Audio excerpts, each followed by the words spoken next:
आज की इस वीडियो में हम बात करेंगे 10वीं कक्षा की प्रश्नावली 14.1 का फर्स्ट क्वेश्चन। इस क्वेश्चन में हमें विद्यार्थियों के एक समूह द्वारा अपने पर्यावरण संचेतना अभियान के अंतर्गत एक सर्वेक्षण किया गया, जिसमें उन्होंने एक मोहल्ले के 20 घरों में लगे हुए पौधों से संबंधित निम्नलिखित आंकड़े एकत्रित किए। प्रति घर माध्य पौधों की संख्या ज्ञात कीजिए। और उसके बाद बोला गया कि माध्य ज्ञात करने के लिए आपने किस विधि का प्रयोग किया और क्यों किया। देखो, इसमें बोला गया कि विद्यार्थियों को एक कार्य दिया गया, जिस कार्य का नाम था पर्यावरण संचेतना अभियान। उस अभियान में इन्होंने क्या करना था कि उनके पास टोटल 20 घर थे और उनमें जाकर देखना था कि किस घर में कितने पौधे लगे हुए हैं। तो जो पौधों की संख्या थी ना, वो जो 0 से लेकर 14 तक थी।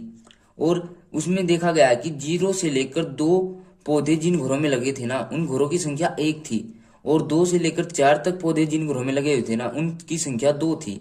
जिन घरों में 4 से लेकर 6 तक पौधे थे ना, उन घरों की संख्या 1 थी। जिन घरों में 6 से लेकर 8 तक पौधे लगे हुए थे ना, उन घरों की संख्या 5 थी। ठीक है। इसमें बोला गया है कि प्रति घर माध्य पौधों की संख्या ज्ञात कीजिए। और माध्य ज्ञात करने के लिए आपने किस विधि का प्रयोग किया और क्यों किया।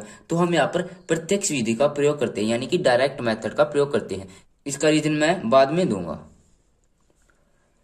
प्रत्यक्ष विधि से मध्य निकालने का फार्मूला होता है हमारा sigma F I multiply by में एक्स आई डिवाइड बाय में सिग्मा एफ आई। ठीक है। तो यहाँ से हम सबसे पहले एक्स आई को निकाल लेंगे, यानी कि मध्य बिंदु। मध्य बिंदु निकालने का यानी कि इसको हम बोलते हैं मध्य चिन्ह। तो इसमें क्या करते हैं, ऊपरी सीमा प्लस में निचली सीमा डिवाइड बाय में 2।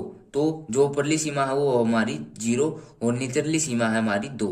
तो 0 को 2 में ऐड करेंगे तो 2 आ जाएगा, और 2 के साथ डिवाइड करेंगे तो हमारे यहाँ पर 1 आ जाएगा। उसी प्रकार 2 और 4 को ऐड करेंगे 6 आ जाएगा, और 6 को 2 से डिवाइड करेंगे तो हमारा 3 आ जाएगा।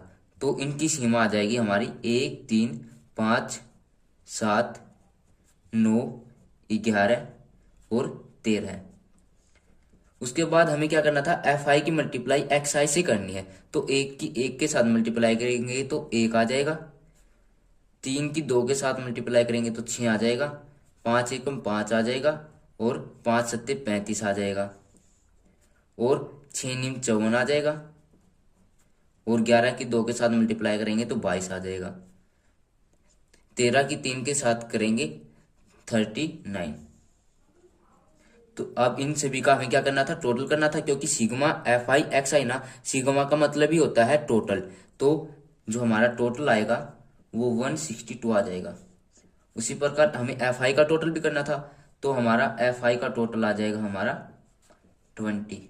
क्योंकि इसमें दे भी रखा था कि जो हमारी मोहल्ले में घरों की संख्या है वो 20 है।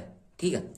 अब हमें क्या करना है, माध्य निकालना है। तो यहाँ पर हो जाएगा हमारा एक्स डैश डिवाइड बाय बराबर है एफ आई मल्टीप्लाई बाय में एक्स आई।